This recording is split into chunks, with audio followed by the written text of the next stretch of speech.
Hello friends, adobe Photoshop सीखने की इस सीरीज में आज हम देख रहे हैं अपना दूसरा लेक्चर। पहले लेक्चर में हमने ये सीखा था कि कैसे हम एडोब फोटोशॉप को डाउनलोड कर सकते हैं और फिर उसको इंस्टॉल कर सकते हैं।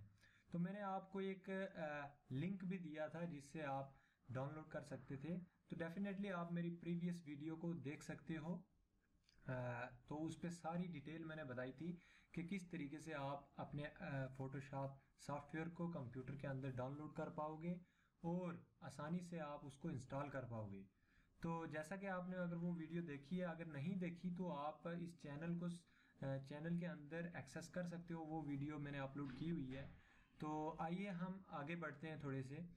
तो इसमें मैंने आपको जो बताया था कि कैसे डाउनलोड करना है। डाउनलोड करने के बाद आप उस जिप फाइल को मैंने डाउनलोड करवाया था आपसे। उस जिप फाइल को डाउनलोड करने के बाद आप जब एक्सट्रैक्ट करते हो, जिप फाइल को आप जानते ही हो कि एक्सट्रैक्ट करना पड़ता है। तो एक्सट्रैक्ट करने के बाद ये आपको कुछ ऐसे फोल्डर और फाइल्स मिलती हैं। तो इन फोल्डर्स और फाइल्स के बाद क्या करते हो आप, ये जो आइकन बनी हुई होती है इसके ऊपर डबल क्लिक करते हो आप। तो इसके डबल क्लिक करने से क्या हो जाता है कि हमारा जो फोटोशॉप है वो रन होना मतलब लॉन्च होना शुरू हो जाता है। तो इस तरीके से आपको ये फोटोशॉप दिखेगा कुछ।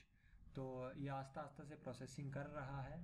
तो इसके बाद ये ओपन होगा और फिर हम सीखेंगे कि किस तरीके से हम इस फोटोशॉप का फ़ायदा उठा सकते हैं। तो आइए हम सबसे पहले थोड़ी सी इंट्रोडक्शन इसकी ले लेते हैं।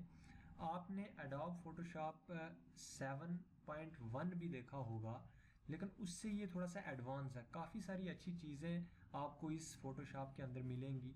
ये जो होता है ये आपको पता है, इसको बोलते हैं मेनू बार, इसको बोलते हैं टूल बार, और इसको भी ये डिफरेंट डिफरेंट टूल्स हैं। शॉर्टकट ढूंढने की ज़रूरत नहीं है, डायरेक्टली हमें यहाँ टूल्स प्रोवाइड किए गए हैं। कभी कभी हमें यहाँ क्लिक करने पर ऐसा भी हो जाता है, लंबी सीरीज़ बन जाती है। तो अगर ऐसी चाहें तो ऐसा भी रख सकते हैं, अगर नहीं चाहते तो हम इसी तरीके से भी इसकी अरेंजमेंट रख सकते हैं। उसके बाद हमारे पास ये जो कलरिंग दिखाई दे रही है, इसमें ये पता चल रहा है कि हाँ हमारा जो कलर है वो कौन सी किस्म का है। उसके बाद हमारे पास एक और चीज़ होती है,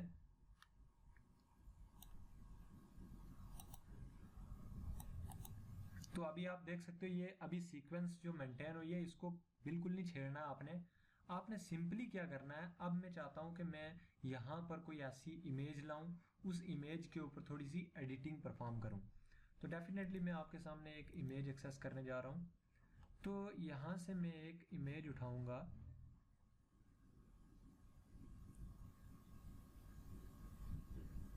एक साफ सी इमेज में चाहता हूं अभी। तो ये मान लो मैंने एक इमेज यहां से ओपन कर दी। तो यहां से इमेज मैंने ओपन तो कर दी है। अब मैं चाहता हूं कि इस इमेज में कुछ टेक्स्ट लिख सकूं, कुछ इस तरीके से नया एडिटिंग करूं ताकि मेरी ये इमेज कुछ खूबसूरत हो जाए। तो मैं इसके लिए क्या करूंगा, सबसे पहले एक नई विंडो खोलूंगा। तो नई विंडो कैसे खोलते हैं, न्यू के ऊपर क्लिक करते हैं, फाइल के ऊपर क्लिक करने के बाद न्यू के ऊपर क्लिक करेंगे। उसके बाद आप चाहो तो इसका नाम भी दे सकते हो अभी अभी, नहीं तो बाद में भी आपके पास जब सेव करोगे तो तब नाम तो देना ही पड़ता है। फिर उसके बाद ये क्लिप बोर्ड है, इसको अभी आपने बिल्कुल नहीं छेड़ना है। इसमें ये डिफरेंट डिफरेंट बताया कि फिल्म या वीडियो या किसके लिए आप बनाना चाहते हो। तो उसके बाद ये हमारे पास विड्थ दी हुई है कि कितने पिक्सल है। आप चाहो तो इसको inch, centimetre, multimeter, millimetre, points, पिकास, कॉलम्स में भी कन्वर्ट कर सकते हो, लेकिन जनरली हम इसको पिक्सल, क्योंकि आप जानते हो इमेज जो होती है उसके अंदर पिक्सल होते हैं, तो हम इसको एज ए पिक्सल इमेजिन करेंगे और साथ ही साथ यही रखेंगे। फिर उसके बाद ये हाइट होती है कि हाँ हमारी जो इमेज होगी या फिर हमारी जो ये विंडो खुल रही है जिसके ऊपर हम एडिटिंग परफॉर्म करेंगे वो कितनी हाइट में होनी चाहिए। उसके बाद रेजोल्यूशन, रेजोल्यूशन मतलब कि जो हमारे पास पिक्सल है वो कितने नंबर ऑफ पिक्सल है, कितने घने हैं, उनके घनेपन को ही रेजोल्यूशन बोलते हैं। जितने ज्यादा पिक्सल होंगे उतनी ज्यादा क्लैरिटी होगी हमारी इमेज के अंदर। तो उसके बाद फिर हमारे पास कलर मोड है। कलर मोड का मतलब आरजीबी, आरजीबी का मतलब होता है रेड, ग्रीन, ब्लू।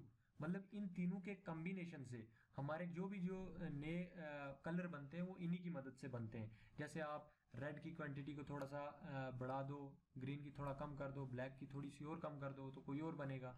जैसे आप यहाँ देख रहे होंगे ये वाला जो RGB है, आपको मैं थोड़ा सा दिखा देता हूँ। जैसे मैं यहाँ से थोड़ा सा एक बार मैं दोबारा से इसको ऑफ करके तो यहाँ बता देता हूँ।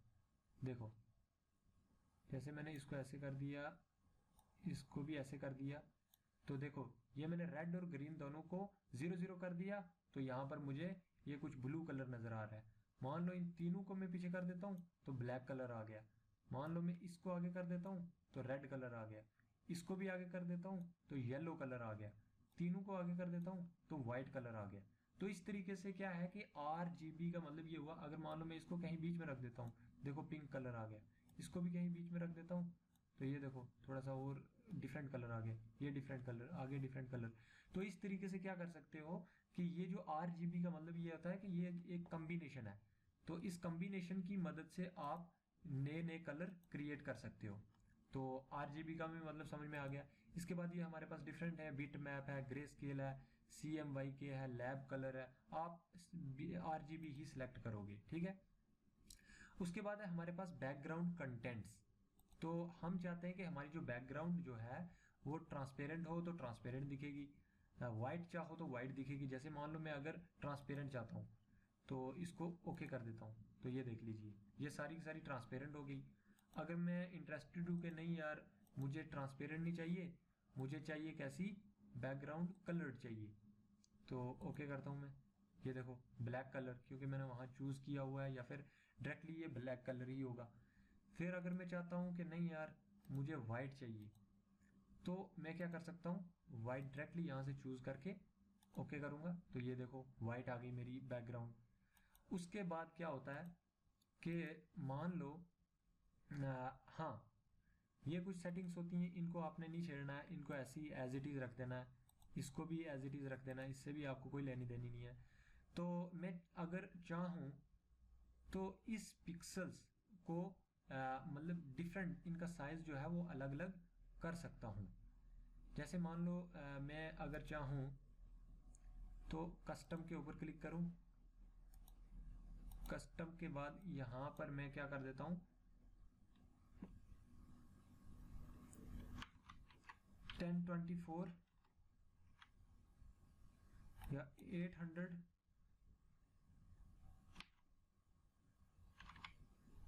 बाई 600, तो ये क्लिक कर दिया मैंने। तो इतने बाई इतने पिक्सल का मेरा जो नई विंडो क्रिएट होगी वो इतने बाई इतने की होगी, ये देख लीजिए। अगर आप चाहो तो इससे बड़ी भी बना सकते हो। कैसे बड़ी बनाओगे, आप क्या कर सकते हो, जैसे मैं यहाँ पर 1240 लिख देता हूँ और नीचे लिख देता हूँ 800, तो ओके किया, तो ये देखो थोड़ी सी बड़ी नज़र आ रही है। तो इस तरीके से मैं ये क्रिएट कर सकता हूँ। उसके क्रिएट करने के बाद आप चाहो तो इसके ऊपर आप क्या क्या काम कर सकते हो वो हम देखते हैं। अगर आपको ये छोटी नज़र आ रही है, इसको बड़ी करने के लिए कंट्रोल+ दबाओगे तो बड़ी हो जाएगी आपके सामने, ठीक है। ये थोड़ी सी बड़ी हो गई है। तो मान लो आप इंटरेस्टेड हो गए यार मैं ये जो बड़ी है, देखो आप स्क्रॉल कर रहे हो तो ऊपर नीचे जा रही है, तो ये मैं चाहता हूँ कि एक ही जगह सेट हो, मतलब इसकी लेंथ इतनी ज़्यादा ऊंची नीची ना हो। तो उसके लिए मैं क्या करूँगा, मैं सिंपली न्यू के ऊपर क्लिक करने के बाद मैं साइज थोड़ा सा अरेंज कर देता हूँ 1240, और यहाँ कुछ 680 डाल देता हूँ, तो ये मैनेज हो जाएगा। ये देखो ये बिल्कुल सफिशेंट है, इतनी हमें चाहिए थी, ठीक है। अब हम क्या करेंगे कि जो भी फोटोग्राफ है या कुछ भी है इस बैकग्राउंड के ऊपर रख देंगे, और उसके बाद नए नए फोटो लगा करके एडिटिंग परफॉर्म करेंगे। कैसे, जैसे मान लो हमारे पास ये फोटो है, अब हमारा देखो ये जो टूल है, टूल सेलेक्ट करना पड़ता है। हम क्या करेंगे, ये एक मूव टूल है, इस मूव टूल के ऊपर क्लिक करने के बाद इसको ड्रैग करेंगे। ये देखो मैंने जब इसके ऊपर क्लिक करके ड्रैग करने की कोशिश की तो मेरा कर्सर चेंज हो गया, टूल मूव टूल चेंज हो गया। तो मैं इसके ऊपर अभी क्लिक कर रहा हूँ, ये देखो बोल रहा है कि अभी कंप्लीट नहीं हुआ आपका। तो मैं क्लिक कर रहा हूँ, फिर ड्रैग कर रहा हूँ और सीधा लेकर जा रहा हूँ इसके ऊपर, तो ये देख लो ये मेरा आ गया। अब इसको मैं थोड़ा सा छोटा करूंगा, छोटा करने के बाद कुछ खूबसूरत बनाने की कोशिश करूँगा। तो मान लो मैंने यहाँ पर रख दिया, ठीक है। तो ये मेरा मतलब फोटोग्राफ जो है वो यहाँ पर पहुँच गया है। अब मैं इंटरेस्टेड हूँ कि हाँ यार ठीक है, आगे नेक्स्ट कंटिन्यू करूँ। अब ये देखो कर्सर की थोड़ी सी शक्ल चेंज हुई है। तो अब आपको घबराना नहीं है, आपको अभी इसके ऊपर कुछ नहीं कर सकते हो इसके अलावा। तो आपको क्या करना है, दोबारा से मूव टूल के ऊपर क्लिक करना है और अप्लाई के ऊपर क्लिक कर देना है। अप्लाई के ऊपर जैसे ही क्लिक करोगे तो अब यहाँ पर भी क्लिक कर सकते हो, यहाँ पर भी, यहाँ पर भी, जहाँ मर्जी करो। अब मैं चाहता हूँ कि अगर कोई और इमेज लाऊं तो कोई और इमेज भी मैं इस्तेमाल कर सकता हूँ। इसको यहाँ से कहीं दूसरी जगह ले जाना चाहूँ तो वो भी कर सकता हूँ मैं। अब अगर मैं इंटरेस्टेड हूँ कि यार इसको घुमाऊं, देखो इसने इस लड़की ने क्या किया हुआ है, इस हाथ में फ़ोन रखा हुआ है। मैं चाहूँ तो ऐसे करके तो भी रख सकता हूँ। क्या हुआ, इससे उस साइड फ़ोन आ गया और इसका हाथ वो दूसरा इस साइड आ गया।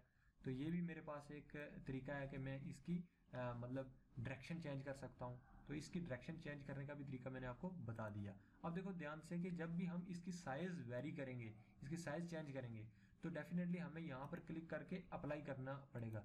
तब वो क्या होगा कि पूरी चेंजेस जो हुई हैं इसमें वो अप्लाई हो जाएंगी इस पूरी इमेज के ऊपर। तो अब आपको एक और बात मैं बता दूं, ये टूल्स हम अच्छे तरीके से डिस्कस करेंगे, ये मोस्ट इंपॉर्टेंट है। बट उससे पहले मैं थोड़ी सी आज जो हम इंट्रोडक्टरी लेक्चर सीख रहे हैं इसमें काफ़ी सारी चीज़ें मैं और भी बताना चाह रहा हूँ। तो ये जो आप यहाँ पर दिख रहा है आपको, यहाँ पर ये दिख रहा है कि लेयर 1 फिर बैकग्राउंड है। मतलब आप जिसके ऊपर क्लिक करोगे उसी के ऊपर चेंजेस अप्लाई कर पाओगे, मतलब काम कर पाओगे। जैसे अभी मैं बैकग्राउंड के ऊपर क्लिक किया तो इसके ऊपर क्लिक कर रहा हूँ तो देखो ये ऊपर चला गया है, मतलब ये सिलेक्ट हो गया है। नीचे क्लिक करूंगा ये वाला नीचे से नीचे वाला सिलेक्ट हो गया, मतलब ये देखो नो हाँ, ये अभी देखो इसको क्या करना पड़ता है, अभी ये लॉक्ड है, ये देखो आपको ताला लगा हुआ है। इसको डबल क्लिक करने के बाद ओके करेंगे तब ये लॉक खुल जाएगा। अब इसको मैं घसीट सकता हूँ, देखो पहले मैं नहीं घसीट सकता था, अब घसीट सकता हूँ। उसके बाद ऊपर वाली लेयर जो है इसको आप मान लो ये गलती से फोटो आ गया, अब इसको गुम करना चाहते हो कि नहीं यार मुझे ये नहीं चाहिए था। आपको क्या करना है, ये आंख का जो नक्शा बना हुआ है इसके ऊपर क्लिक कर देना, वो खत्म हो जाएगा। ये देखो, अगर आप दोबारा लौटाना चाहते हो फिर दोबारा से क्लिक करोगे तो वो आपको दोबारा से वापस आ जाएगा। तो मुझे लगता है कि आपको ये अच्छे तरीके से पता चल रहा है कि किस तरीके से हम इनको ठीक कर सकते हैं। तो इनकी साइज़ जो है आप अपने तरीके से साइज़ छोटी बड़ी जितनी भी करना चाहो तो उतनी कर सकते हो। और साइज़ छोटी बड़ी करने के बाद अप्लाई करना मत भूलें, क्योंकि बहुत सारे लोगों को ये परेशानी आती है कि वो यहाँ अप्लाई नहीं करते, क्लिक नहीं करते और उनको कहीं दूसरी जगह भी क्लिक करने का मौका नहीं मिलता और वो परेशान रहते हैं, फिर फोटोशॉप को अनइंस्टॉल कर देते हैं। तो ये दिक्कतें तभी आती हैं जब ध्यान से ना सुना हो। तो डेफिनेटली आपको ये इस वीडियो में मैं जो चीज़ें बता रहा हूँ वो काफ़ी फ़ायदेमंद हो सकती हैं आपके लिए। और ये एक और ख़ास बात इसमें नया फीचर ये आया है कि ये वाला जो ऊपर मतलब सीधी बार बन गई है, मतलब कि टैब बन गई हैं। इसके ऊपर क्लिक करोगे तो वो जो पुराना फ़ोटो था, इसके ऊपर क्लिक करोगे तो वो नया जो हम जिसके ऊपर काम कर रहे हैं। तो एक और ख़ास बात आपको याद रखनी है, कई बार क्या होता है हमारे पास ये जो सिलेक्ट हुआ है इसके ऊपर बाउंड्री नहीं होती है। क्या नहीं होता, हाँ बाउंड्री नहीं होती। जैसे अभी आप देख रहे हो इसके ऊपर ये ना तो मैं इसको छोटा कर सकता हूँ बड़ा नहीं भी कर सकता हूँ, क्यों, इसके ऊपर से जो बाउंड्री होती है साइड में वो हट गई है। तो वो बाउंड्री लाने के लिए यहाँ पर क्लिक करना पड़ता है। कभी कभी यहाँ क्लिक नहीं हुआ होता है तो हम परेशान हो जाते हैं, तो उस परेशानी के आलम में हम कुछ भी नहीं कर पाते हैं। तो डेफिनेटली आपको यहाँ पर शो ट्रांसफॉर्मेशन कंट्रोल इसके ऊपर क्लिक कर देना। अगर अनक्लिक करोगे अनसेलेक्ट करोगे तो डेफिनेटली आपको यहाँ से रिमूव हो जाएंगे वो साइड वाले कंट्रोल, जिससे आप क्या कर पाते हो, छोटा बड़ा कर पाते हो। लेकिन जब क्लिक करोगे तो आपको वो जो कंट्रोल है वो सामने शो हो जाएंगे। तो अभी